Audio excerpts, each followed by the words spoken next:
Ooh.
Welcome, welcome, welcome. I am Taylor Thomas, your host for Fire by Black Press USA. I want to take this moment to introduce our phenomenal guests joining us via our wonderful internet. You know, we have to do everything from home. We have Lori Hall and Jessica Lane Alexandra. Thank you and welcome to Fire. Thank you so much. We appreciate it, Taylor. I appreciate Thank you for having us. I'm excited. So before we get into talking about your huge announcement and launch, Lori, where are you checking in? And Jessica, where are you checking in from? I'm checking in from the great city of Washington, D.C. All right. That's great. And I'm representing for Atlanta. All right. So we want to learn a little bit about you. I know a lot of people already know your name, Lori Hall and Jessica Lane Alexander. But for those that are just tuning in, what I love to, sometimes we wait until someone is retired and done and we learn about them. And I think what's so great about us for our children and for even adults like myself is to know about people that are making the way for us now and the things that they're doing and working on. So Lori, will you tell us a little bit about your background? Because if I'm correct, both of you, your link is, I'm sure more than one thing, is your link to TV One. You were Senior Vice President of Marketing for TV One, right, Lori? That's correct. That's correct. Yes, thank you. So a little bit about my background, just to give a little bit of inspiration to people who might be trying to figure it out, especially during COVID times. I thought I was going to law school to be a lawyer and become rich, and I quickly realized that was not the plan for me. So I quit law school when I had no previous desire other than to be rich, and I got into production, TV production, and quickly thereafter I went to Turner Broadcasting. So it's now called Warner Media, but back then it was TBS, TNT, and TCM television networks. And actually, Jessica and I worked together there as well. So we were on the same team, and I knew her skills were just superb back then. And then I went on after 9 years of Turner Broadcasting, where I launched all of Tyler Perry's shows from his very first television show to his very last. He was a wonderful person to work with all those years, to working on Hawthorne with Jada Pinkett Smith, Cougar Town, lots of great shows. But I stayed at Turner for 9 years, and then I went to Up TV. And during my time there, I launched their first viral video, which had 43 million views in 1 week. And I just wanted 100,000 in a day. It was a lot. It was 1 million in a day, actually. But after that, I went to TV One. I was very excited about the TV One opportunity. I talked to the president of TV One at the time, Brad Siegel, and I went to TV One, stayed there 5 years. And right after that, after Jessica and I were working together for a while, we said, you know what, we can do this. And we launched Poppin'. Wow.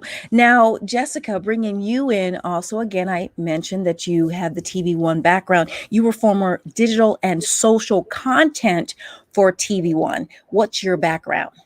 Yeah, so most recently, so right before we left to launch Poppin, I was the head of digital and social content for TV1.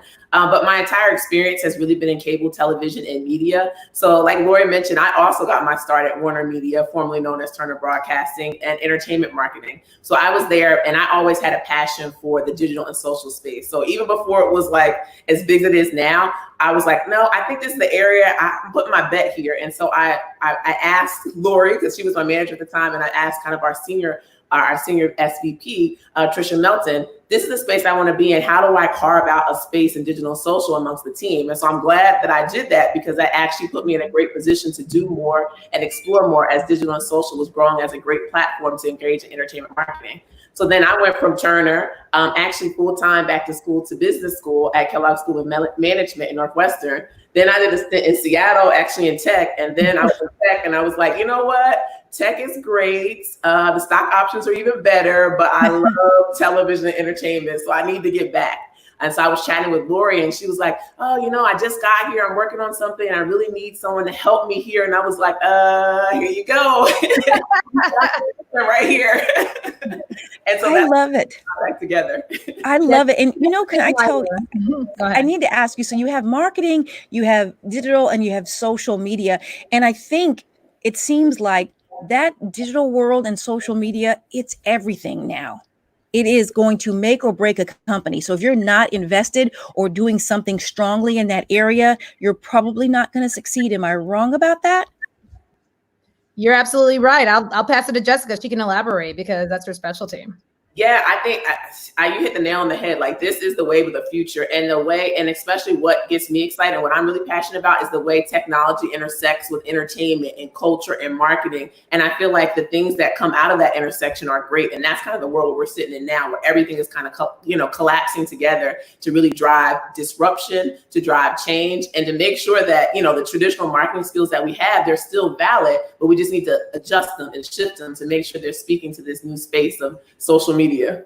So Jessica, and then this also could be something for you, Lori, too. How do you explain that to people who don't get it, or when you're reaching out to a business and saying, listen, you guys are doing great, but you can do so much better? Just connecting the dots, because I would assume that some of the decision makers are a lot older than you and I. I think that's true.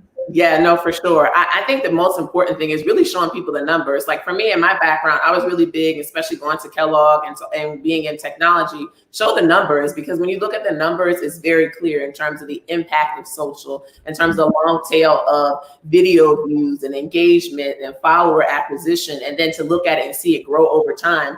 When you see a television spot for 30 seconds, you might see it once, twice, maybe 3 times a day. But on social, you can kind of keep going back to that same spot, and it gets passed around, and it gets shared, and your friend talks about it, and then you go to look it up. And so there's a little bit more long tail response and kind of effects with social. And that's the thing that I use to show people. You don't want to miss out on this long tail, to have people continuing these conversations about your brand after they see your spot on television. And to that point, you have media as well, which is targetable. I'm sorry, Taylor, but it's very targetable. When you spend in traditional media, a lot of times you have to buy in bulk, if you will. If you think about it like going to the grocery store, you have to go to Costco for some networks, such as DirecTV, such as some mainstream cable provider. But with digital, you can target it and go to the aisle you want, the exact product you want. You can make sure it's targeting the right person at the right time in the right place. And that's a specialty of digital and social. And it's something that companies can't afford to pass up. So can you explain to me how what you do, for example, as Senior VP Marketing, formerly with TV1, how does that work with Lori as far as digital? So I would think that with marketing, this is the education for me and other people, that these are two different positions. And how do you merge? So when you come in, you talk about what, and then she just only focuses on digital. How does that work? Actually, no, it's actually all blended together. Marketing is marketing. So in terms of ideation, brainstorms, we come up with a creative idea first. We come up with what's that story we want to tell. We consider ourselves master storytellers. That's our strength, because everything needs a narrative. You need a story. You need to give people a why should they care. We're bombarded with messages all day. That plus, no one likes being marketed to. If you're trying to sell somebody something, you're never going to get anywhere. the old saying is, you can sell people, you can't sell anybody what they want, what they need. You can only sell them what they want, right? Oh, I like So that. you can sell me an iPad all day, but if it's, lettuce and carrots and things, maybe not. But yeah, so when I come in and when Jessica comes in, we actually meet together to talk about the creative idea. That's the first step. Then we think about the platforms we need to express that creative idea across. So oftentimes it's digital social first. We consider ourselves a digital social forward company because that is where we are now. It's not the way of the future, it's here. And we have to make sure that everything we do has reach, meaning that it can go far, it can be shared, and it has scale. Because a lot of times with traditional media, sometimes it's just one-to-one. If I pass you a flyer at an event, that's only a one-to-one action. It can't go any further. It can't go to millions of people. It's that one-on-one interaction. So we come together first with a creative idea, then we talk about platforms, and then we talk about execution. So how do you build for something like that? How do you bill for it? I mean, how do you build? Is it truly based on the numbers we're going to show you? I mean, because as you said, Jessica, you can see the numbers are the numbers. You can't change that. Is that how you usually bill for something like that? Oh, Jess, can't hear you. Can you hear Taylor? I can. No. There you go. We got you.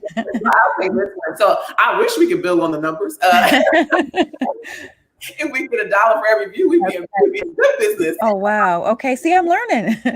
But how we do it is usually based on projects. So a lot of people come to us with a challenge in mind or with a project in mind, and we kind of build it based on that. And so it's built kind of on, of course, leveraging our expertise and project hours to approach it. Or sometimes people want to stay with us for a little while, and then we kind of have retainer and kind of monthly views and monthly kind of a retainer experience where people kind of work with us across a length of time. And we'll work on various projects with them in terms of consulting, strategic advising, social content and creation, all of that. So we have 2 different models to kind of handle it, but it's really based on the work and the challenge and the situation that they put up in front of us. Now, Lori, with you starting off, working with Tyler Perry, by the way, I love the programs that you worked on. So how do you come up with ideas for each individual person? I mean, are we focusing on just the urban market? What is it that drives you? Is there something you driving past something and you're like, I mean, because both of you have the finger on the pulse, because that's why they're able to get the results that they get. That's the thing that I love about marketing. So the first step in marketing is research, research, research. You have to know your target audience. So when Tyler came to TBS, he wasn't as well known as he is today. So he had lots of plays. He had a very strong audience in the theater space, in trying to expand his reach to television, because that could go so far. But what we did was we researched his audience, and I was 23. This was my first big gig. Wow. You would never know it. And I'll tell you what, Wow. Tyler believed in me so strongly, and he supported me so strongly that I could never thank him enough to this day. One day I'll try to find a way to thank him for what he did for my career and for the career of so many others. He made people stand up and look at me. He made sure to talk to me in meetings with these, older white executives. And so I got a lot of respect from what he did. And he and I collaborated closely, but I researched the audience. I researched his plays. I became intimately familiar with them, saw how great he was doing and how much his audience loved what he did. And then I started brainstorming from there. Once I understand what they love about, a certain project or a certain person, such as Hawthorne, if you love Jada Pinkett Smith, if you love Julia back in the day, which was the first Black lead as a nurse on television, then I can start to put together a plan to target those things that you love about it. I love the fact that it's led by a Black woman. I love the fact that, this is a medical show. I love the fact that and that's where you start coming up with the ideas. Once you understand your target audience, what motivates them, what makes them want to watch something, then you can start to get at some great ideas for them. So Lori, and I asked this, Lori, and also to Jessica. So at what point in your life, whether it was in college, high school, or after you got your degree, did the light click? Because to me, I mean, yes, you hear about a marketing degree, and I really think that digital and social media, people created that position because of the way the world has gone now. But what clicked in you to make you believe that you had that it? Yeah. Jess, do you want to go first? Sure. So for me, it's funny because I actually didn't start down the path of marketing. I actually started down the path, very similar to you, Taylor, at journalism. So I went to Western for undergrad as a journalism major. And mostly I was attracted to journalism because I was attracted to writing. But like looking back on that and digging deeper, I was really attracted to storytelling. And so I really loved great stories. I really loved controlling the narrative for great stories. And I literally loved telling great stories. And so then as I started doing my journalist internships, I was like, oh, this is great, but I think I want to do something different. And that's how I got towards leaning more towards the television space. And so my first job outside of school was actually in television at Warner Media. And so that's kind of what drove me. So it always started with this passion around storytelling. And then I jumped into the entertainment, and then I jumped all the way into the marketing space. And marketing is where I found my like home and my niche. And so I just continued to explore and dig deep there. Yeah. And for me, you know, gosh, I loved radio, TV, film. I actually went to Northwestern, so we have that connection, but we were there at different times. But I started with a radio, TV, film major because I loved TV so much. And people said that I should be on the radio because of my raspy voice. That didn't pan out. But I ended up switching to communications because I was like, as much as I love films and television, I don't know if my passion is to produce them so much as it is to be in the world where they exist. So I started taking some marketing classes in college, and I was like, oh my gosh, this is it. However, there was that moment of doubt right at graduation when I was like, oh, but I want to make a lot of money. And so I switched gears, applied to law school, only to come back to my first true love. So I think that sometimes you have to listen to that voice inside of you, whether you call it your God voice or your inner voice, because it's telling you something that's real, right? And my voice was telling me, you love TV, you love entertainment, but yet I doubted it because I thought I was supposed to be, you know, this high earning person, you know, with this great law degree. Turns out you can earn a lot of money in TV too. So it was not bad after all. So when you I try to teach that to the kids when I speak to them all the time. I said, sometimes just because you're in front of the camera, the people behind the camera make money too. Writers and producers, we just got to get out of, I mean, I always tell people, really do what your passion is. And I promise the money will come. Not everyone's going to be a millionaire, but if you're doing something that you love, the level of fulfillment that you get from that is really, really priceless. No, pun intended.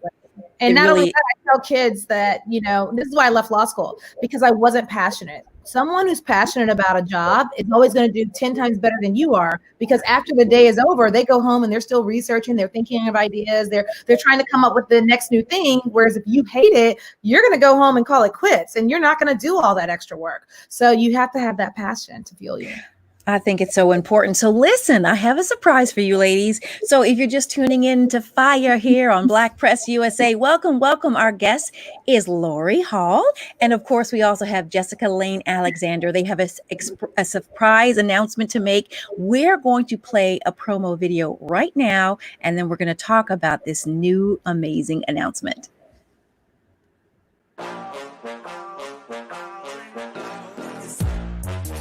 Black people like veganism. Do we? Okay, all y'all tired except for me, honey. You know why? Because I'm plant-based, honey. I actually thought that vegans were called. Me too, like hippies. Not the black one. Right. Not that black. You got all that energy because you got that big old cup of tea right there. It's water. I know people think that vegans are like Aggressive. really aggressive, which I don't like using that word as like a black woman because it feels like stereotypical. I was like, Yeah, 100%. you I did were feel that. just aggressive. It's all the natural energy I'm getting from eating the way we humans were intended to eat. It's the idea of the way the American meal is designed, and it's usually the things that you would use as sides would have to take a larger role, because usually all of our meals is one large meat surrounded by veggies. So taking that away, it feels like an incomplete plate. Fake chickens or fake do you soy support stuff. those? I do like the Impossible Burger. When I went vegan, my black side of the family staged an intervention. I believe This is a real thing that happened. I mean, they thought that I was gonna like die if I didn't eat meat, and also that it wasn't like black. Some of these rappers are vegans, like what's Jermaine not Dupri is vegan. Ace Hood, well, maybe not Jermaine Dupri. ASAP Rocky. Yeah, we lost respect for ASAP at the moment because you know he did that whole thing about he never experienced racism. Oh my God. Yeah. I mean, you know, that must be the vegan. That must be the vegan. Sometimes I'll be like vegan for a month. That's just great. to like, you know, hit a strong reset. And I told my mom's like, I'm praying for you. Like, what's LA doing to you? Right. And but these are fallacies that we really do have to switch because black people have a higher rate of heart disease and other issues. Obviously in black communities and stuff, food deserts are still a very real thing. I was vegan before one time. For 6 hours, I made it. I fell off the wagon and had a bacon cheeseburger. Were you even on the wagon? You only crave what you eat. So if you stop eating something, you're not gonna crave it. And the number one reason why we have global warming right now is factory farming. So they are literally poisoning us for profit. Come on, Greta Thunberg. Are there ways we can casually flirt with veganism? Yes, I love that you are going to your coffee shop, whether it's a local or a bigger coffee shop, and you're asking for oat milk. Another great example is Meatless Mondays. Just go meatless one day a week. That also makes a huge difference. It was so great to sit down and talk with you guys about veganism and inner culture, and I'm personally really proud to be a black vegan, and I know a lot of other black vegans. If any of y'all want to come hang out with us one day, you're invited. I'll make sure there's vegan mac and cheese, okay? Yes. Wow. Okay. So we're being joined now by, again, Lori Hall and Jessica Lane Alexandra. The big announcement, if you haven't already heard, of course, is they're teaming up and the creation of POPPIN Creative. So can either one of you explain what that was that we just saw? Sure, yes. What you just saw, this was a campaign that we partnered with Freeform to help create.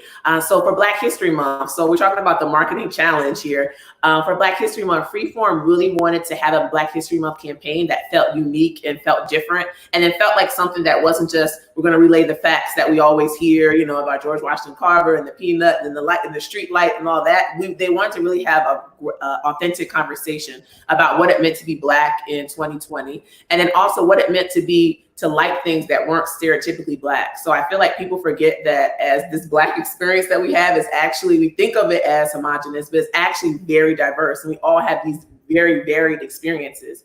And so they wanted to explore that. So they took topics like veganism, like you just saw, and they took topics like rock music and camping, and they had a group of influencers sit around the table and talk about why they love them and why they almost felt ashamed to love them and ashamed to bring them up sometimes because they were kind of looked at as, oh, you really like that? So this was this was the end result, and this was this wonderful conversation about what the very definition of Blackness. And so as POPPIN Creative, they were one of our early clients that we were able to work with. And so we collaborated with them to help get this on the air, to help cast it. And then the biggest part is to help market it and pitch it to a lot of great outlets out there.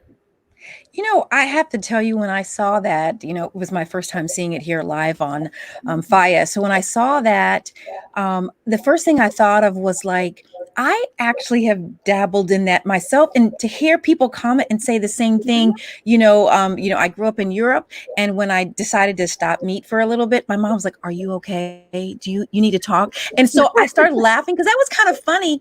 I love the fact that you ladies, obviously you get it, but when we talk about things and making the general population understand that Blacks do a whole bunch of things. I mean, we really, really do. And there's, you know, camping and stuff that we joke about that other people do. We do it too. There may be just a fewer of us doing it, but we do it. And I think that campaign and that clip right there was really great to see, because we're all so different. Even the three of us, we're just all so different about what we like. And I want people to see us, all the possibilities and all the things that we do. And one of the biggest things that I think that really changed the culture, and you guys may say this, it was when we were in this area, the DC sniper, and everyone had the person identified as they knew that it was a white male. And when it came back that it was a black male, then you started hearing in social media, well, that's it. It's changed now. You can't just clump things into one thing. And, we talk about the seriousness of the number of young African Americans committing suicide, which is normally thought as a white disease or something white. So I really appreciate the fact that you guys get it, and that there are organizations and groups like this and companies like this that are working with companies that don't understand, and it's not intentional. They just don't understand. Right. Well, we do have to give it up to the Freeform team, because they actually were our partners in this. They came up with a concept and they asked us to help them execute it. So we have to give it up to Kimberly and Nick from Freeform, because it was a phenomenal concept and right on the money in terms of making sure that people know that Black people are not a monolith. And that's exactly it. And so how do you guys work from going from TV1 and your past experiences in television? How do you go out and sell what it is that you do in comparison to companies that have been around for a while and do the same thing or something similar? They don't have the magic we have. I love that answer. Nobody has the magic that we do. We are unique, and we are uniquely positioned to help companies solve their challenges creatively and culturally. The reason we started Poppin was because we were so tired of people not being able to recommend great multicultural agencies for different projects. And Jessica and I would look for them at TV1, and we couldn't find a ton. There might be one here, there might be one there, but largely there were not a lot of multicultural agencies, and definitely not any that we knew that were run by women. So we saw a void in the space. We knew that we could fill it, and that we could fill it uniquely given our cultural expertise as well as our creative expertise. And what we want people to know now is that even though we are a multicultural owned agency and multicultural led, we are a creative shop. First and foremost, we do all creative. It doesn't have to be only multicultural marketing, but that is our passion and that is our expertise. And we are very unapologetic about it and proud of that. But we also do a lot of great cultural work in terms of understanding what's happening in the culture right now, understanding where the tides might go. The reason that we call Poppin Creative is because it's pop culture. We are rooted in pop culture, and Black culture drives pop culture. So knowing that, we knew that we were able to fill this void in the space. So Jessica, what would you summarize as the mission of Poppin Culture? For us, our mission is really to make sure that brands can speak to multicultural audiences better. They do it and it happens, but we already know what happens when it goes awry. And so, especially over between 2018, 2019, even into this year, we saw how brands pick up and they have a targeted African American audience, and sometimes it goes left. I mean, we have opportunity. We've seen things where it's nooses on shirts. We've seen like with H&M, they had the shirt and it's like the coolest monkey in the jungle. And we see where major brands, they speak out and they have these really almost embarrassing faux pas when it relates to the African American audience. And we think that brands can do this experience better. And so what we wanted to do is we wanted to partner with brands to help them go down this path and help them talk to African American audiences more authentically. So let me ask you, if there's a creative person that's tuning into today's program, how do they reach out to you? Should there be a service that they need? Or if they want to work with you, what do you suggest? Yes, they can go to their email and email us at info@poppincreative.com. That's POPN creative.com, and we'll answer their email back quickly.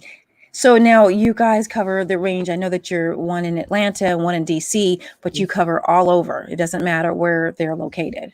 That's correct. Absolutely. What's usually the first thing that you ask a potential client? Ooh, that's a good question. I'm sure it varies, right? No. But that's important to know. Don't you hate when people say, I don't have a budget? Yeah, you're like, oh, great, $1 million. When I did contracting, I'm like, okay, $1 million. Okay, well, my budget is this. So you have to have a number. Well, it helps us to frame up the project. Actually, it helps us to understand how large you want us to go, or how you want us to scale the project. Because we want to be respectful of that. But I think we usually just try to get to know the client a little bit better. I don't think we have a standard question that we have for anyone. The great thing is when we get on the phone with them, all of a sudden our creativity starts to come out, and we start to ask questions, and we're like, "Ooh, what about this?" And sometimes even a little brainstorming happens. We were on a call the other day with a big potential client, a huge potential client, and I was brainstorming in real time, and one of the members of our team said, "Don't give it all away." But that's how we work. Sometimes the ideas just pop, no pun intended, and we just, we're working in partnership with our clients, not just with an agency. We're here to help them build something great, and so it's a lot of great back and forth when we do get on those calls. So Lori and Jessica, do you find in the wake of the murder of George Floyd and Black Lives Matter and what's happening in the NFL, are you finding more companies reaching out to you so they can get it, or to connect with African-American consumers? Because we are the big boys when it comes to consuming things. Mm-hmm. Jess, do you want to take that? Say yes, definitely. We're definitely seeing a lot more conversation in this space, and a lot more conversation even kind of going towards our way, asking how that they can change their strategy, change their approach, talk more intelligently about what's going on, and also help to really break through and help dismantle racism. I think at the end of the day, it was a eye-opening experience. I think that a lot of people, what we already knew happens in the world, I think a lot of people out there didn't really realize the extent to what's happening. And I feel like it has opened their eyes to racism and opened their eyes to the racism that exists today. And so this brands really come to us wanting to do more, wanting to know more, and just not knowing where to take the first step. And quite honestly, that's a lot of times the conversation we have to them is about, it's okay to take that first step. And it's okay if the first step is a little wobbly and it doesn't get right, as long as you take the step and you continue taking steps in the right direction. And so our goal is really to have conversation with them, show them what we see out there in the landscape, and also encourage them to make sure that you're speaking to the audience authentically, respectfully, and then also that most of these brands have something to offer to help change the narrative of what we're discussing right now. That's right. The other thing I wanted to mention on top of what Jessica said is it's really great because I think companies are finally, as she said, their eyes are becoming uncovered in terms of systemic racism. One company said to us recently, "Oh, we thought we were so progressive. We thought everyone was pretty liberal in our company." And then they had a situation where they discovered that was not the case. Wow. Comments that some employees made. So it's really great that they are engaging us even more. And we're happy to do the cultural work. That's our passion. We love it. And we even had one company reach out to us saying, "Hey, we saw your brand action guide that we released," which is on our website if anybody wants to go see it at poppincreative.com. "We saw your brand guide, and in it, you said that if you don't have the expertise internally to navigate, the nuances and how to create an action plan that helps dismantle racism, hire experts. So we're coming to you." So people are actually starting to engage Black businesses, engage Black agencies to do this work, which is phenomenal because a lot of times big agencies that are largely not Black led are getting the work that's multicultural. So it's great that companies are now coming to Black owned businesses and Black owned agencies to do the work that will help them better message to, not just the Black audience, but to everyone, and they need to get that message right, for all audiences. So listen, I'm seeing something that came in. So we're getting a number of comments from our viewers that want to know each of your personal opinions about what's going on today. I just mentioned George Floyd and Black Lives Matter. How does that, your personal feelings, impact your advice to clients? That's a good question. I think that, the great part is it's funny because as we were doing another presentation just about what's happening and about this idea of dismantling racism. And I feel like one of the comments there, people were like surprised that we went there, like, "Whoa, I can't believe y'all said that." Basically, I can't believe y'all said that in mixed company. So I think that we are super passionate to change what's happening outside of these kind of four walls of our space and of the industry. We're super passionate about changing it. And I feel like that reflects in our conversations.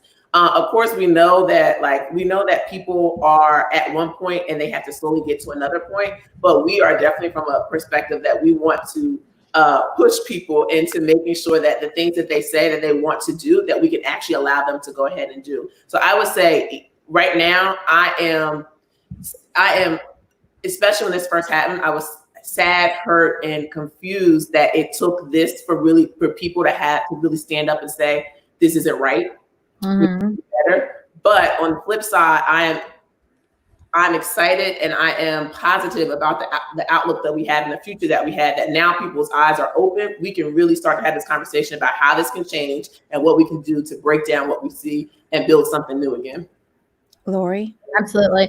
Like Jess, completely hurt, completely saddened by everything that's taken place recently, but we've seen this before. We saw this, in the civil rights movement. People have been killed. Black people have been killed for so long, unjustly.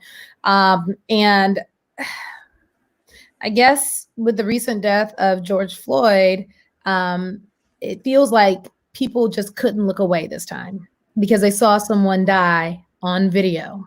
And when I saw the video the first time, it was right when it came out, and I didn't know that I was going to watch this man die.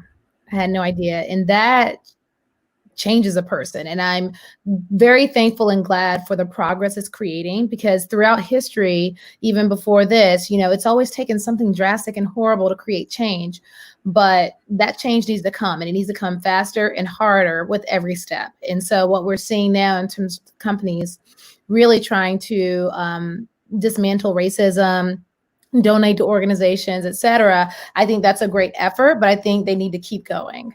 I think I'm hopeful, and I know Jess is hopeful, that we will get to a place where we truly will all, be equal, and there'll be equity and parity, amongst us all. But we're not there yet. And it just goes to show you just how real that not there yet and how dangerous it can be. So we do need to speak to people's humanity.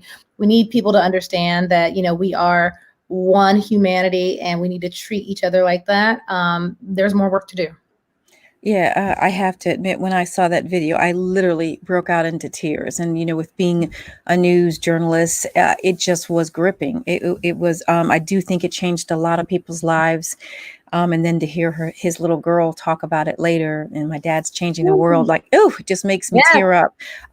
It gives me chills right now. I want to give a shout out to King and Shauna. They're giving you ladies some love, saying they love hearing what you have to say. So King and Shauna, thanks so much. You guys can continue to send your shout outs and love to our wonderful guests, Lori Hall and Jessica Lane Alexander. So let me ask you, what are you finding when you speak to companies? Because every company has a diversity division. So how are they not getting it?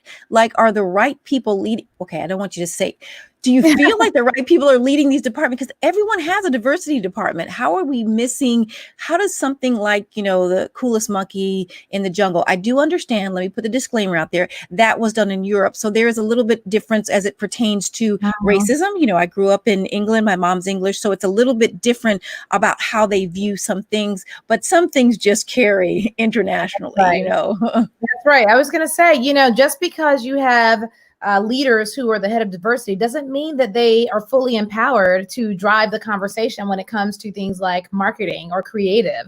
Right after that coolest monkey in the jungle, they hired a global diversity officer, a global chief diversity officer for H&M, meaning we're not going to just section it to UK. We understand that we need somebody who can help us navigate nuances globally. So I think that sometimes the right people are not in the room. Sometimes, even if you do have people in the room, such as executives who are within the demographic, they might get shut down by someone who trumps them, who's higher up. It's like, no, don't say it. Or maybe you don't have enough people in the room in that demographic. A lot of times companies just have one senior leader that's Black or that's minority at the table, and one voice alone doesn't cut it. Like we said, we're not a monolith. So you can't expect that one person to cover the base for all of the demographic. You need to make sure that you not only have diversity within your senior ranks, you need to make sure that they are fully empowered and you have more than just one. I think that's critical. Now, you two are two very strong, independent business leaders and makers. Do you feel a strong responsibility to serve as a role model for young Black girls and boys?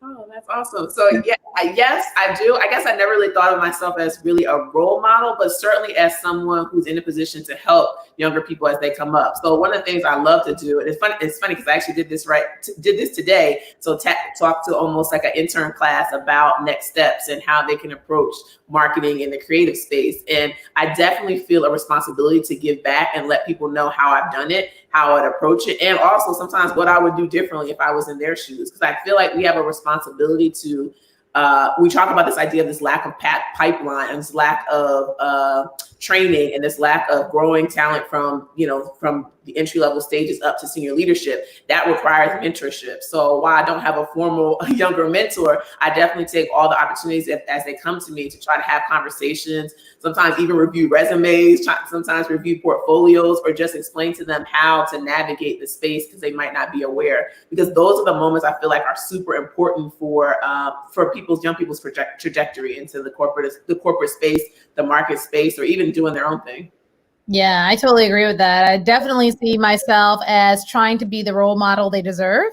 I speak to a lot of young people with my Magnolia Links chapter in Atlanta because I'm from Atlanta. I work with the Magnolia Stars at this high school, the Coretta Scott King Young Women's Leadership Academy. And I also am on the board of Saving Our Daughters, which is an organization that's also based in Atlanta that helps young girls avoid the rough life, if you will. But I think of it as a service, as a way to express gratitude for all of the blessings that I have whenever a young person reaches out and needs help.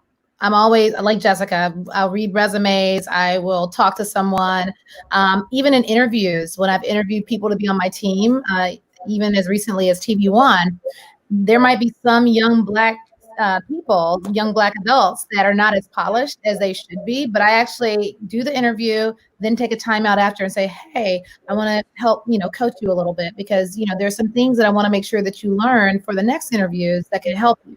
A lot of times Black people, Black young people especially, don't get all of the coaching and mentoring that these other kids are getting.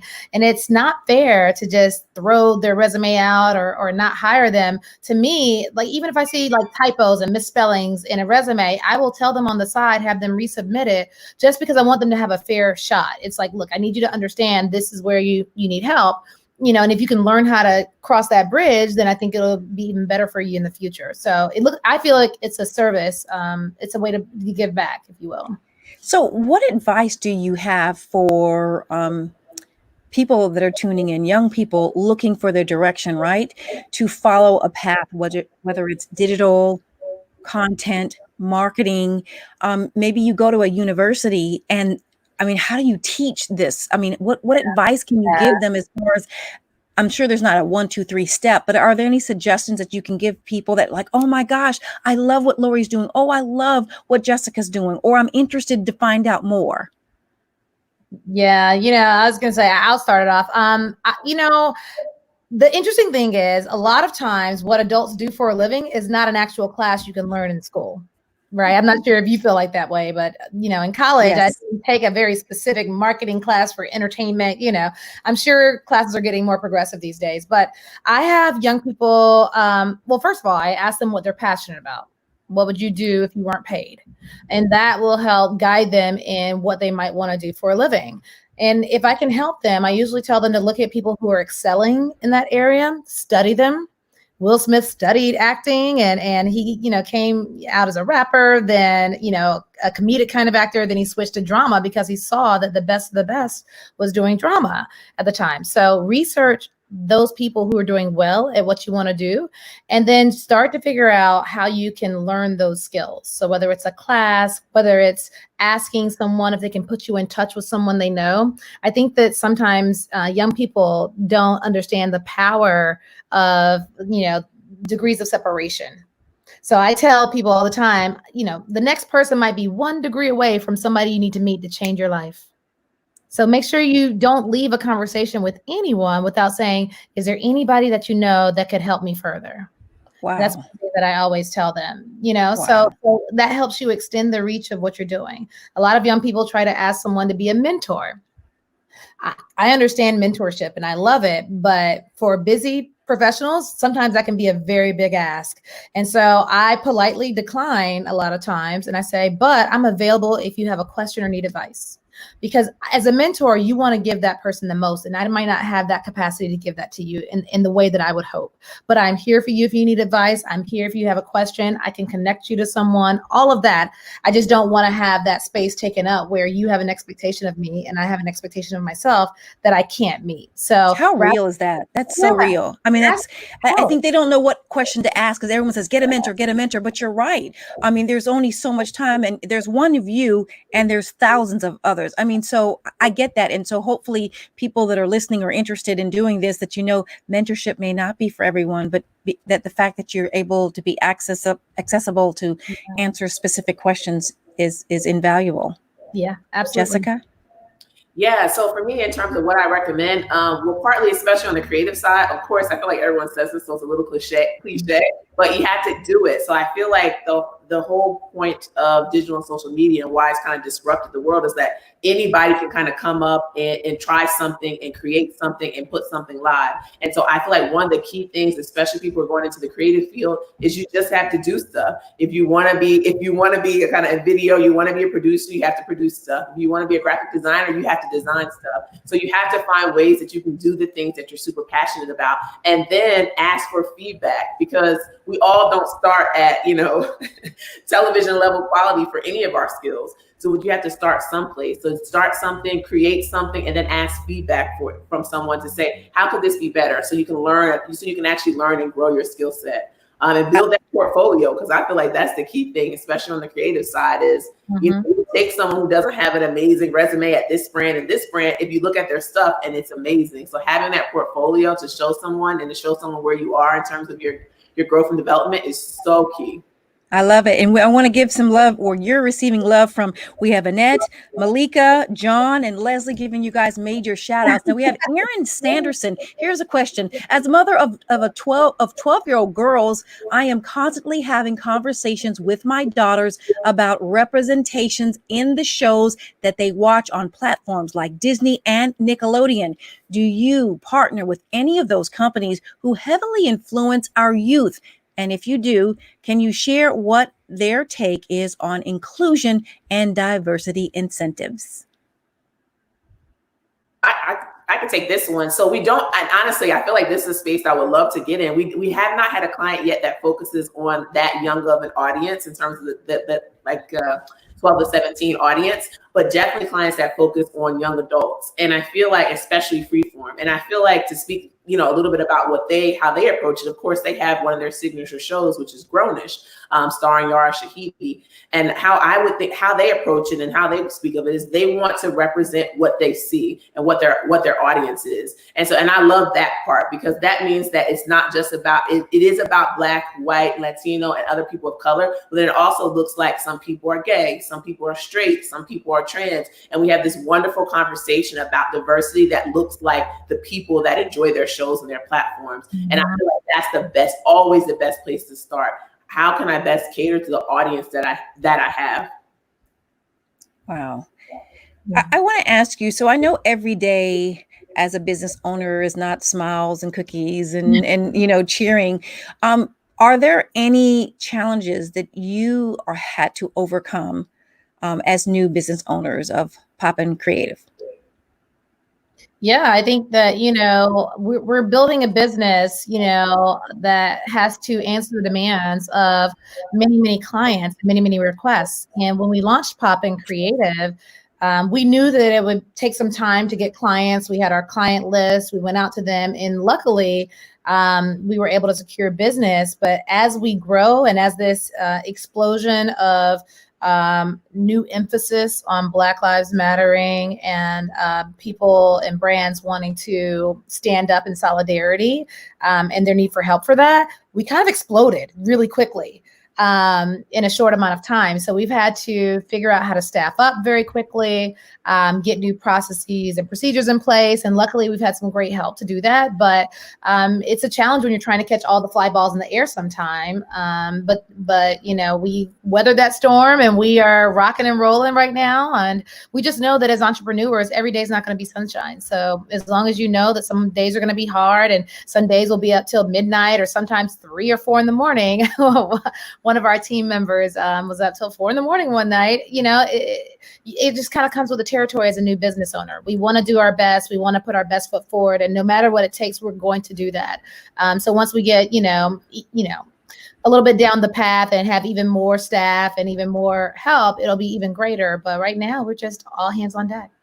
So before you two decided to get together and create Poppin Creative, what was the process? How long was it? You know, oh, you were going to do, we just talked this month and we created it next month. I mean, what was that transition like and preparation? Well, we don't really tell the secret sauce in terms of how long it took. We can tell you that. But it was an idea that actually Jessica had a long time ago when we talked at Turner, when we worked at Turner, not talked to Turner, I'm sorry. When we worked at Turner Broadcasting, you know, now Warner Media, she planted the seed a long time ago. And I forgot until she mentioned it in an interview recently. But you know what, the more we saw brands misstepping in this space and the more we heard that there weren't enough agencies, we just started building. So while we don't share the exact timeline, we just say that, you know what, we figured out that we had to do something because we're so passionate about this space, both creative and cultural. So, you know, we did what it took to kind of get ourselves launched in earlier this year.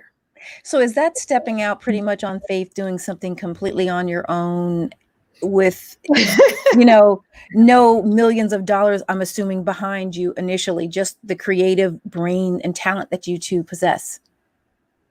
Yeah, so it is. It's a true leap of faith. And I feel like you don't even I feel like you hear entrepreneurs like, yes, you have to take the leap of faith. Yes, you have to take the leap of faith. But it is scary because you go from being employed and go from having a check every 2 weeks to not.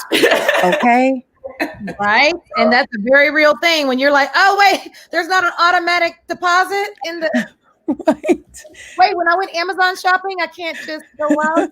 Yeah, so it's a shift. It's definitely a shift, and it's a mindset shift. But I mean, and it's a planning shift too. So it's like it all can be done, but you really have to plan on it, and you really have to almost go all in because sometimes I feel like if there's an inch of doubt, it will start to creep in and kind of overtake. You kind of have to be I guess pleasantly naive or optimistically naive. That's like, no, this is plan A. This is going to work. Because if you don't have that, you're not going to push yourself as far. But if you lay it all on the line, you're going to be like, oh yeah, I'm going to figure it out. There's one book that I read often. I read it over and over and over again. Thank goodness, a good friend of mine suggested it to me. But it's called The 7 Spiritual Laws of Success. Okay. And the first law is the law of pure potentiality. And what that law teaches you is you got to be comfortable with being in uncertain times. So uncertainty has to become a thing that's comfortable for you. Otherwise, it'll drag you down. It'll create anxiety, all of that. And when you're in uncertain times, what that means is you have nothing but pure potential to do whatever it is that you want to do. So if you can get comfortable with uncertainty, which entrepreneurs have to do, then there's sky's the limits for you. The sky's the limit. There has to be something said for women like you that decide to take on a challenge of coming and putting together, because I think oftentimes if you have a 9-to-5 and then you have that part-time or side gig that you may not, I mean, it's totally different. You just mentioned Jessica. Oh, and Lori, the check is not guaranteed every 2 weeks. So there's a different level of drive when you have your house, the mortgage, clothes, food that you have to get when you know that there's a check coming. So maybe you don't take as many clients, or maybe you're not all in and invested. So I just think it's so interesting to see that you guys, you know, really went all in for it. And you guys chose to do this in the middle of a pandemic. What were you thinking? You had no idea. We were like, okay, let's launch. Then it's like, oh, wait, what just happened? Yes. I mean, it's nice to believe that, you know, oh, we decided to launch in a pandemic, but the naivete, as Jess said, was probably our ace in the hole. Because if we had known, we might have been like, wait a minute, let So Right. how do that's a great kind of question for you. How do you put your announcement out with totals every day? Every news station, every media outlet is focused on pandemics, the number increasing. How do you find your way to say, hey, we're here? So I can speak to that. So part of the thing is we kind of tested the waters first. I feel like in true digital and social native space, we put a little test out. So before we actually launched, we were talking about the brand action and the response guide. When we saw what was happening in the world, and we saw the civil unrest, and we saw this conversation around racism and around criminal justice reform, we put something out there just as our own activism. Like we saw stuff happening in the world, and we wanted to do what we knew best, but we wanted to serve and kind of serve as activists for the movement. And so that's why we created the brand guide. And so we put it out there, not as a master plan, but when we put it out there and we saw such great reception and response, and that people actually thought this was useful and helpful, that's when we realized our mission and our passion for Poppin Creative was useful and helpful during these times, and that it also could break through, and that our story and our message and our vision to serve brands better could also break through as well. And so we tested it out there first to see if it could work and to see if people were going to be receptive, and then we kind of went all in. So the testing is super critical in work as well as building the business. And Lori, she just brought it up. Please, before we get off, I have to ask you about your action guide and your response guide. You just mentioned it just now, Jessica, but would you explain that to our listeners? Sure. So as Jessica mentioned, once we saw a lot of brands coming out to show their solidarity with the Black Lives Matter movement, we were excited. And then we saw some brands who missed some steps in terms of the nuance as it relates to messaging about this in particular. There's a lot of nuance when it comes to marketing to multicultural audiences, and especially Black audiences, and especially when we are so passionate and there's anger, there's hurt, there's so much going on. So when you give your words of solidarity, you know, Black audiences might look at that and say, okay, but what else? And we felt like a lot of brands didn't understand why there might be some discord with their message. So we said, you know what? Our contribution is we're going to give it away for free. We're going to give a response guide and tell them what they need to consider when creating a message of solidarity, because it's that important to get it right. Wow. We want you to get it right. Your intent is good. We want you to get it right. For free. So, you gave that for free. People kept asking us if we were selling it, and we were like, no, this is our contribution to the movement. This is our activism. And so we did the response guide, and then we started to see brands all on their own, you know, like Peloton, Uber, some great brands that had great action plans coming swiftly after their message of solidarity. But then we saw other brands that were MIA after their show of support on social media. Wow. So we were like, you know what? We need to do another guide. Let's do an action guide to help brands think through how they build a real plan of action to help start to dismantle systemic racism internally and externally, right? So we gave them questions to think through, the 5 questions every brand needs to consider when building an action plan. We gave examples of people who did it well. And for the people we thought might have missed a step or two, we listed out what that was so they could be educated about where to go or where not to go. So those are our 2 guides. They're available on our website. If anybody would like to see them, they're free download. So I have to ask you this real quick. We have a few minutes left.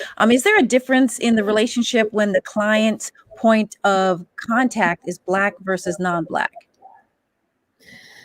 I guess that means, is that for, I'm assuming that's for multicultural marketing. For us, we're Black owned, Black led. We do have other cultures represented in our company. But I think that if you're going to a mainstream agency and they are trying to work on, let's say, for example, a Black Lives Matter campaign, and your point of contact is not Black, that can feel like a disconnect. You know, and not just in our eyes, but in the eyes of many Black people in America. So I think that it's not just that though, right? It's about your true commitment. What are you really committed to internally? If you're doing marketing to multicultural audiences, make sure that you hire people who reflect the audience you want to serve. Don't do it just, lightly, or hiring a white-owned or non-Black-owned agency if you're trying to target this audience. If you're really committed to improving Black lives overall, then hire Black people to help you solve your problem. I have to ask you this real quick. So, in light of what's been happening from the White House and racial tensions in the US, I have noticed a huge uptick in commercials with Black women and white men, and more so because before it used to be Black men with white women. Do you think that that's company's little way of showing solidarity? Because I just see it in almost every commercial. The Cheerios one just pulled at my heart. I mean, there's so many commercials. I'm like, and they're clearly Black. They're clearly Black people. Not, you're not sure what they are, androgynous or not. But yeah, so what do you think about that? Yeah, that's a good question. I don't know that I've necessarily noticed that trend as in most recently, but I do notice that shift kind of just within the past few couple of years. And I feel like that is, and I can't speak to it just because I don't have kind of the client experience or the client kind of insight from it, but I think that is their way of showing diversity in the experience. And so I think, I feel like, especially for some of the major brands like a Cheerios, they want to make sure they're reaching diverse audiences, and they want to make sure that they have a good representation of people across America. So they're mixing things up in a way to show that they can represent, and to show that that many different people can see themselves in the Cheerios commercial. So I want to say, I think that's the attempt in diversity. Lori's like, hold on, the church finger. Okay, I'm waiting, Lori. I'm waiting. Finish up, Jess. Finish up. I'm sorry. I just wanted to say I had a point. Go ahead. Well, no, I was going to say, I remember that Cheerios commercial, and, nothing burns me up more than seeing people put token diversity in commercials. Like, sometimes I can see it's one white person, one Black person, one Asian person, one this. Cheerios, there are pros and cons to that. I'm not knocking Cheerios campaign because I think it helped for a lot of biracial people see themselves on TV finally. But I remember, I think it was a Black mom. It was the Black mom and the white dad and the biracial daughter. That's right. They wanted to make sure they got Black, white, biracial. You only cover the bases. Commercial, so I don't want to knock them for that. But I wanted to see more of a follow-up, not just this is our biracial ad and we're going to cover Black, white, and have a biracial kid and we're good. I want to see more follow-up. I want to see more. That goes back to what you said. Just don't do one thing. There's more to it. You can't just say Black Lives Matter and that's it. You still have to follow through, and that's what Blacks are now saying. Yes. Show me Afro-Caribbean people in your Cheerios ads and have them talking in, their dialect. Show me, people from Nigeria. Show me, Puerto Ricans who are also Black. Like, show me some diversity within this big, group of Black in America. And I think that would be helpful. Poppin' Creative, we have reached the end of our hour. I'm telling you, I could talk to you guys forever. You have so much energy. I'm so excited. We have Lori Hall, and then of course we have Jessica Lane Alexander for Poppin' Creative, and they can reach you guys how? At info@poppincreative.com. That's POPN as in Nancy, creative.com. I cannot tell you, I can't thank you enough for joining us today on Fire with Black Press USA. I'm going to keep in touch, and we're due once this COVID is over to do break bread, right? Big thanks to you. Big thanks to the man behind the scenes. We appreciate you all. Thank you so much for having us. Yes. Ladies, thank you so much. Okay, everyone, same time, same place next week. Bye. Thank you, Taylor. Bye.